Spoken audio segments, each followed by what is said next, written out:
Hey guys, what's up? It's Charlie here, and today we're going to be looking at the 10 worst doctors of all time. So this video is in collaboration with Wacky Wednesday, and I definitely recommend you watch their video on the 10 creepiest vintage medical practices after this video. I'll include a link to their video at the end, so definitely check it out. Drop a like if you enjoy. Let's aim for 4,000 likes on this video because it really does help me out. So coming in at number 10, we have Michael Swango. So this guy was a doctor from New York, and he did so much messed up stuff to his patients. And what this guy did was shocking anyway, but it's even crazier because of how many people he did it to. He killed 60 patients using poison, and he would do that by putting it in their medicine. And he didn't kill them for any particular reason, just because he was a bit insane.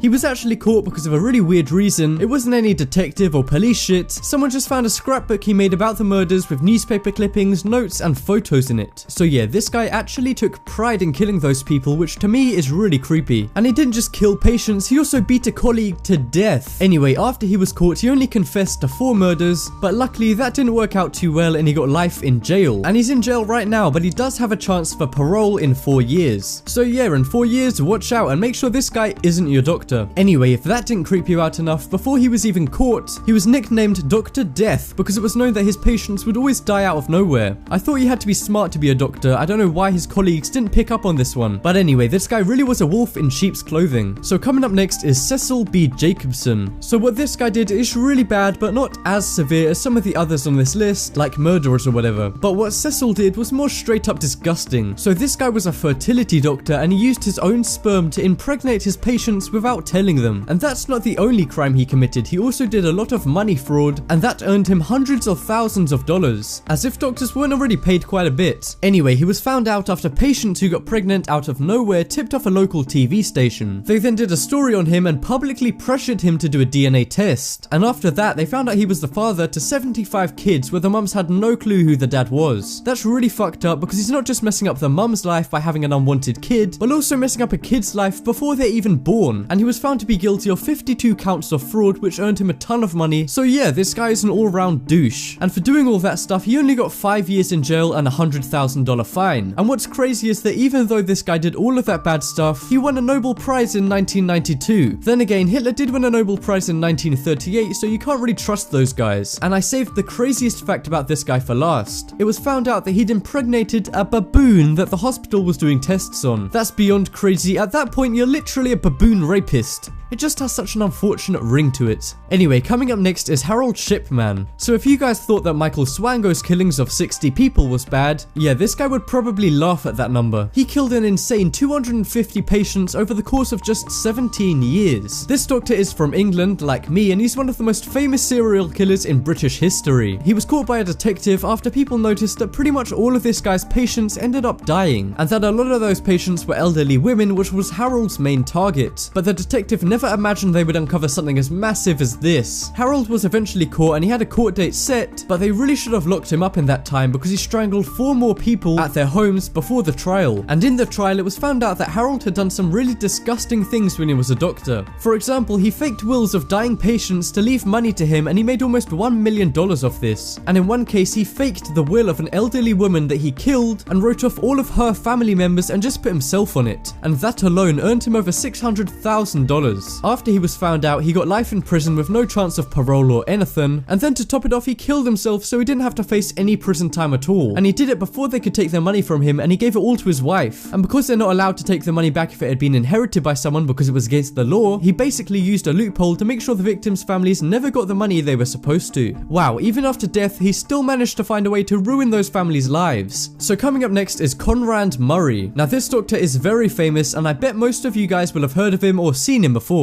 This is the guy that was found guilty of Michael Jackson's death. He gave Michael Jackson 25 milligrams of propofol on the night that Michael Jackson died. He also treated Michael with other drugs that wouldn't harm him, but he said that even though he knew it wouldn't be good for him, Michael insisted on having the propofol. I mean, I know he's famous and he was asking for it, but I mean shit, if you know it's not going to be good for him, then what kind of doctor are you to just give people exactly what they want? Hey, could I get a little bit of morphine? Well, I don't know, I'm not really supposed to. Hey man, do you know who I am? I'm Charlie, I am top 10s, and I want that morphine. Okay. That's how I assume it went down. But seriously, this doctor was charged with manslaughter, which is where you didn't mean to kill the person, but you did. And he was sentenced to the maximum jail time for manslaughter, which was 4 years, but he ended up only serving 2 of those years. And he also got his medical license revoked. It was suspected that Conrad gave Michael the medicine because he didn't want to get fired as Michael Jackson's doctor because he was earning $150,000 a year from it. That is a lot of money, but as a doctor, you should never put anyone's life at risk. So next up is Walter Freeman. So you guys have probably heard what this guy did before, but you may not know who he is. If you're confused by that, don't worry, I'm going to explain. So during World War II, there was a lot of soldiers who developed mental illnesses. So Dr. Walter Freeman came up with a solution that is now known as a lobotomy. This is still done today, but the way he did it didn't work and it was really messed up. This guy would push an ice pick into the socket of the patients, which would destroy a bit of their brain. And because they couldn't talk or move, he thought that worked and he'd neutralized the illness. Now I don't see how being paralyzed completely is worse than having a mental illness, but okay. But yeah, obviously this was so painful and basically left anyone in a vegetated state. And he didn't just do this to a few test subjects, he did this to over 2,000 veterans who had mental issues after World War II. So yeah, sorry if that really creeps you guys out. I mean, I'm getting a headache just thinking about someone pushing an ice pick into my brain. But coming up next is H.H. Holmes. Now this is a really creepy and strange one, but the story is also really interesting and it legitimately sounds like something out of a movie. So this doctor was a major serial killer and he killed people in a way that you guys might not even believe. He lived in Illinois and Chicago in America and he was pretty rich, so he decided to buy this massive hotel in a town called Inglewood. And this hotel would later be known as the Murder Castle. And that's because he rebuilt the inside with loads of doors that opened onto brick walls, random rooms with nothing inside them at all, weird hallways, stairs leading to nowhere, doors which could only be opened from the outside, and a ton of other confusing things to trap people in the hotel. Then he charged people to stay in it like it was a regular hotel, and then when they were trapped inside, he would kill them. Holmes also hired staff to work at the place who he also killed, and he even profited from the insurance money and their wills. He would mainly target young women and he killed over 200 people, and he was actually caught after trying to get $10,000 from an insurance company by faking his own death. But that backfired when he was caught and investigated, and they found out about all of the other shit he'd done, including the Murder Castle. And ironically, he got the death penalty, only this time he definitely didn't get $10,000 from it.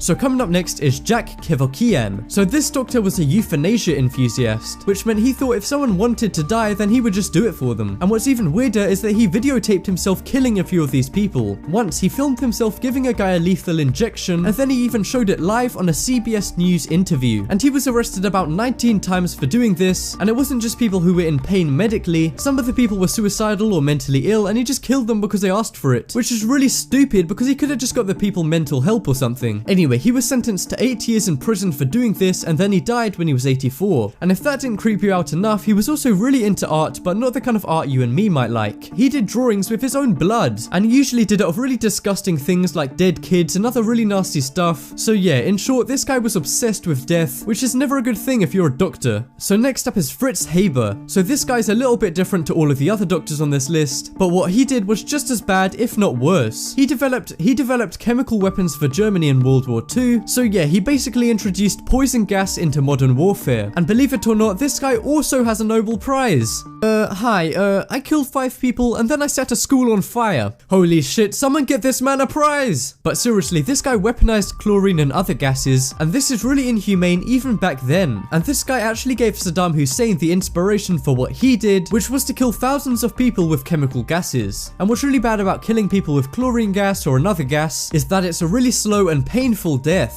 So if you already thought that war was pretty shit, well, this guy just made it quite a bit worse. And even though it's illegal and inhumane, some armies still use his techniques today. And even now, he's nicknamed the father of chemical war. Yeah, not exactly the best nickname to have. So next up is Francis Willis. This guy's another doctor who was really bad towards the mentally ill. He was a famous doctor because he treated King George when he went insane. But he wasn't properly trained to treat the mentally ill, but he did it anyway, and he did a really bad job of it. He had a technique called blistering, which involved the patients doing manual labor all day every day, and if they didn't do exactly what he said, he would be aggressive to them and make them wear a straitjacket at all times. And this caused people to go even more crazy because they were basically prisoners there. I mean shit, that's almost worse than prison. At least in prison you're not in a straitjacket.